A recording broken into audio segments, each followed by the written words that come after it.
Praise the Lord, God's morning again. एक और सुबह है जो प्रभु ने दी है। दिल की गहराई से धन्यवाद के साथ आगे बढ़ते जाइए। यह है प्रभु के नाम को महिमा देने का समय। आमीन। है ना खूबसूरत समय। I don't know about you but every day I enjoy. मैं परमेश्वर के साथ प्रार्थना करने में, वचन को पढ़ने में इंजॉय करता हूँ। कारण ये कि मुझे समझ में आया है कि मैं परमेश्वर के साथ संगति कैसे करूं। What do you think? हमेशा परमेश्वर को चिल्लाने वाले, प्रार्थना करने वाले अच्छे लगते होंगे? मैं ये नहीं कह सकता कि बुरे लगते होंगे, क्योंकि मैं एक चीज जानता हूं, परमेश्वर हमारी हर परिस्थिति को जानता है। तो क्या मैं अपनी प्रार्थना है, जैसा कुछ लोग कहते हैं ना, परमेश्वर के सिंहासन को हिला दो प्रार्थना कर करके। अरे यार, तुम परमेश्वर का सिंहासन हिला रहे? Is that the right way to talk? प्रेरणा देने के लिए ठीक है, लेकिन I don't think so that is mature word. Well, subject थोड़ा और है। बात करेंगे दूसरे अध्याय में से पहले वचन से। नाओमी के पति एलीमेलेक के कुल में उनका एक बड़ा धनी कुटुंबी था। अब ये बड़ा धनी कुटुंबी कौन था देखते हैं, जिसका नाम बोआज था। मोआबिन रूत ने नाओमी से कहा, मुझे किसी खेत में जाने दे कि जो मुझ पर अनुग्रह की दृष्टि करे, उसके पीछे पीछे मैं सिला बीनती जाऊं। उसने कहा, चली जा बेटी। इसलिए वह जाकर एक खेत में लवने वालों के पीछे बीनने लगी। लवने मतलब जो बालें रह जाती थी वो उनको बीनने लगी। और जिस खेत में वह संयोग से गई थी वह एलीमेलेक के कुटुंबी बोआज का था। और बोआज बैतलहम से आकर लवने वालों से कहने लगा, यहोवा तुम्हारे संग रहे। और वे उनसे बोले, यहोवा तुझे आशीष दे। मतलब आपस में ये क्या है, अभिनंदन हो रहा है। उसने कहा, यहोवा तुम्हारे संग रहे। इन्होंने जवाब दिया जो काम करने वाले, यहोवा तुझे आशीष दे। आगे लिखा है, तब बोआज ने अपने दास सेवकों से, जो लवने वालों के ऊपर ठहराया गया था, यानी एक सुपरवाइजर था, उससे कहा, यह किसकी कन्या है? ये लड़की जो आई है ये किसकी बेटी है? कौन है ये? तो क्या उत्तर मिला है? छठे पद में लिखा है, जो सेवक लवने वालों के ऊपर ठहराया गया था उसने उत्तर दिया, वह मोआबिन कन्या है जो नाओमी के संग मोआब देश से लौट आई है। उसने कहा था, मुझे लवने वालों के पीछे फूलों के बीच बीनने और बालें बटोरने दे। तो वह आई और भोर से अब तक यही है। केवल थोड़ी देर तक घर में रही थी। तब बोआज ने रूत से कहा, हे मेरी बेटी, तू क्या सुनती है? किसी दूसरे के खेत में बीनने को न जाना, मेरी ही दासियों के संग यहीं रहना। जिस खेत को वे लवती हो उसी पर तेरा ध्यान बंधा रहे और उन्हीं के पीछे पीछे चला करना। क्या मैंने जवानों को आज्ञा नहीं दी कि वे तुझे तंग न करें?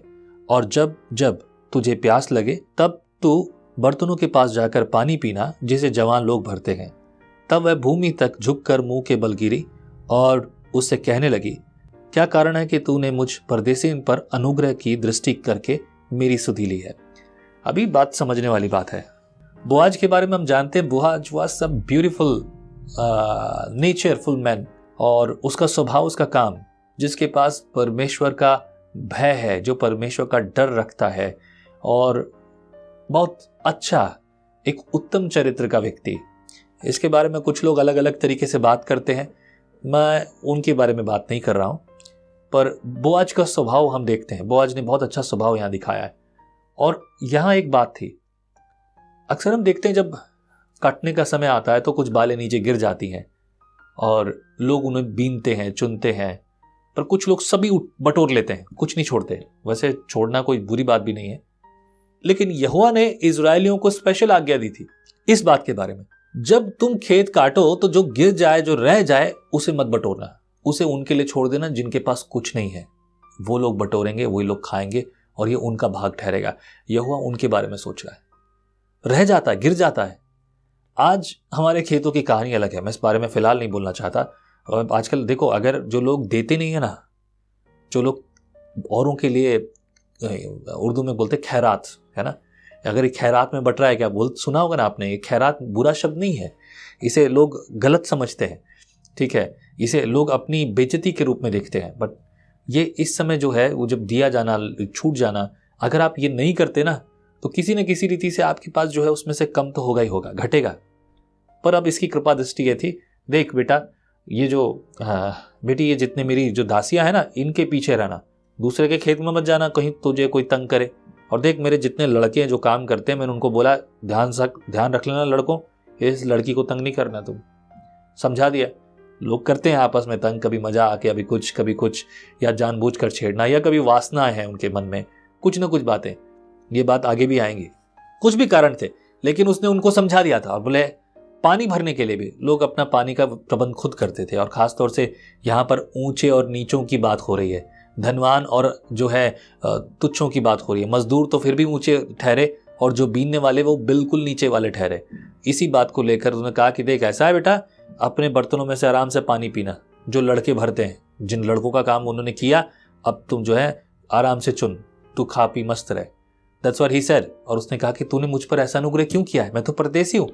इस सवाल का जवाब थोड़ा सा आगे देखेंगे।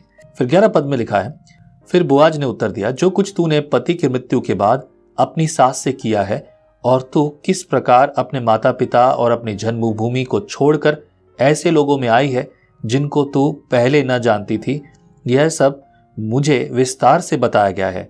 यहोवा तेरे कार्य का फल दे, और इज़राइल का परमेश्वर यहोवा जिसके पंखों तले तू शरण लेने को आई है, तुझे पूरा बदला दे। उसने कहा, हे मेरे प्रभु, तेरे अनुग्रह की दृष्टि मुझ पर बनी रहे, क्योंकि यद्यपि मैं तेरी दासियों में से किसी के भी बराबर नहीं हूं, तो भी तूने अपनी दासी के मन में बैठने वाली बातों को कहकर मुझे शांति दी है। बहुत खूबसूरत बात है। एक और बात मैं चाहता हूं आप नोटिस करें, ये बात नोटिस कीजिए। परमेश्वर यहोवा ने इजराइलियों को कहा था सबको समाप्त कर देना, किसी को मत छोड़ना। लेकिन एक इजरायली पुरुष, एक ऐसा व्यक्ति जो मैं कहूँ ऑर्थोडॉक्स है अपने विश्वास के प्रति, सच्चा एक अच्छा इजरायली है, और उस इजरायली ने क्या किया है, एक पराई स्त्री को, जो कि पराये देवताओं को मानती रही हो, उसके घर परिवार से आती हो, लेकिन अब उसने सब कुछ छोड़कर भलाई की है, एक अच्छा चरित्र दिखाया है, अच्छा जीवन दिखाया है, और अपनी सास के प्रति अपनी निष्ठा दिखाई है, उसके परमेश्वर के प्रति अपनी आराधना और अपनी साधना दिखाई है। इस बात को लेकर उसके लिए उसने आदर सम्मान किया। यह इजरायलियों के मन में अब जो लोग प्रभु पर विश्वास, यहोवा की आराधना करने वाले, उनके प्रति जो समर्पण और उनके प्रति जो आदर भाव रहा, वो नजर आता है। Amen. We should have all right. हमारे पास भी यही स्वभाव होना चाहिए। 14 पद में, फिर खाने के समय बोआज ने उससे कहा, यहीं आकर रोटी खा, और अपनी कौर सिरके में डूबा। तो वह लवने वालों के पास बैठ गई, और उन्होंने उसको भुनी हुई बालें दी, और वह खाकर तृप्त हुई, वरन कुछ बचा भी रखा। जब वह बीनने को उठी, तब बोअज ने अपने जवानों को आज्ञा दी, उसके पुलों के बीच बीच में भी बीनने दो, और दोष मत लगाओ, वरन मुट्ठी भर जाने पर कुछ कुछ निकल कर गिरा भी दिया करो, और उसके बीनने के लिए छोड़ दो। उसको घुड़को मत, छेड़ना मत, परेशान मत करना लड़की को। उसको समझा दिया, बोले मुट्ठी अगर भर जाए ना, कुछ कुछ उसमें से गिरा दिया भी करो, ताकि उसको अच्छे से मिल जाए। अगर पुलों के बीच में भी उठा रही है, उठाने दो, लेकिन उसको तंग मत करना। 17 वचन में, अतः वह सांझ तक खेत में बीनती रही, और जो कुछ बीना था उसे फटका, और वह कोई ऐपा भर जौ निकला, यानी बहुत बड़ी संख्या में, राइट। उसके बाद तब वह उसे उठाकर नगर ले गई, और उसकी सास ने उसका बीना हुआ देखा, और जो कुछ उसने तृप्त होकर बचाया था उसको उसने निकाल कर अपनी सास को दिया। उसकी सास ने उससे पूछा, आज तू कहाँ बीनती और कहाँ काम करती थी? धन्य हो जिसने तेरी सुधि ली है। तब उसने अपनी सास को बता दिया कि मैं किसके पास काम किया और कहाँ, और जिस पुरुष के पास मैंने आज काम किया उसका नाम बोआज है।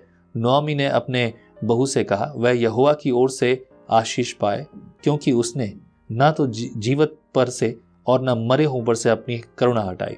फिर नोआमी ने उससे कहा, वह पुरुष तो हमारा एक कुटुंबनी है, वरन उसमें से है जिसकी हमारी भूमि छुड़ाने का अधिकार है। तब रूत मोआबिन बोली, उसने मुझसे यह भी कहा, जब तक मेरे सेवक मेरी सारी कटनी पूरी न कर चुके तब तक उन्हीं के संग संग लगी रहे। मोआबी ने अपनी बहू रूत से कहा, मेरी बेटी, यह अच्छा भी है कि तू उसी की दासियों के साथ साथ जाया करे और वे तुझसे दूसरे के खेत में न मिले। इसलिए रूत जो और गेहूं दोनों की कटनी के अंत तक बीनने के लिए बोआज की दासियों के साथ साथ लगी रही और अपनी सास के यहाँ रहती थी। क्या बात है, बहुत खूबसूरत कहानी है। आमीन, प्रेज़ द लॉर्ड। एंड वो बात मुझे बहुत अच्छी लगी जब उसने ये कहा कि यहोवा ने मरे हुओं पर, जीवित पर, दोनों पर अनुग्रह रखा है। हालेलुया। हम में से ये सब लोग क्यों नहीं समझते? क्यों नहीं समझते हम? यहोवा की सुधि हमारे लिए है। We should honour the Lord God almighty. पता है आपको, मैंने कई बार पहले भी बोला होगा, मैं परमेश्वर के सामने अपनी प्रार्थना में क्यों शब्द का इस्तेमाल करना नहीं पसंद करता। मैं डरता हूँ इस बात से। मेरा डर असल में ये आदर है। इजराइलियों ने परमेश्वर के सामने क्यों क्यों क्यों क्यों क्यों, अगर मैं ये कहूँ कि परमेश्वर की नाक में दम कर दिया तो बुरा नहीं होगा शायद। पता है क्यों? क्योंकि परमेश्वर को ये बातें पसंद नहीं है। नीति वचन में साफ लिखा है, तू अपनी समझ का सहारा न ले, वरन संपूर्ण मन से यहोवा पर भरोसा रख। मैं नीति वचन के पक्ष में नहीं होता जो दुनिया के हैं। दुनिया के नीति वचन अच्छे तो हैं, लाभ के नहीं है, लेकिन ये वो नीति वचन है जो हमारी बाइबल में है। ये नीति वचन राजा सुलेमान के द्वारा लिखे गए। वो एक ऐसा व्यक्ति था जिससे बुद्धि यहोवा ने दी थी, और वो यहोवा की आराधना और संगति में आनंदित हुआ करता था। वो बात अलग है, वो कुछ और समय के लिए भटक गया, तो असली लेखक स्वयं परमेश्वर है। हालेलुया। प्रभु आप सबके साथ हो। जय मसीह की।